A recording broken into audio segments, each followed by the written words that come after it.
La barzelletta di Geppo. Siamo in classe. No! Scuola elementare. No! Però lezione di religione. Beh, l'interrogazione lì non ci dovrebbe essere. In genere l'interrogazione lì non infatti. c'era. Entra sto sacerdote. Quindi lo fa proprio un prete. Sì, perché va a scola privata Geppino, no? Si mette seduto, Geppino fa finalmente orario di religione. Oggi stiamo Dormo, tranquilli. oggi dormo. Che fa? Il prete che fa? Apre il Vangelo, comincia a leggere un po' di cose. A un certo punto fa: allora bambini, oggi faremo una cosa che non faccio mai di solito. E tutti i bambini: cosa, padre Romualdo? Romualdo. E fa così. Da Pantachirò direttamente. Interrogazione. Mannaggia. Però oggi voglio scegliere un bambino a caso, un bambino a caso, visto che siamo nelle parabole di San Giovanni.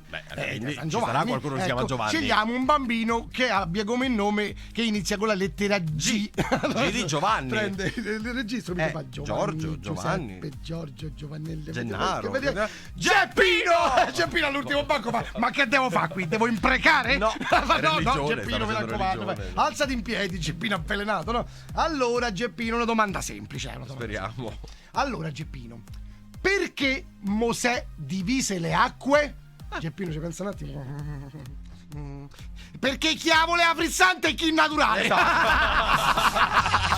sveglia dei gladiatori. Dimensione Suona Roma. Il ritmo della capitale.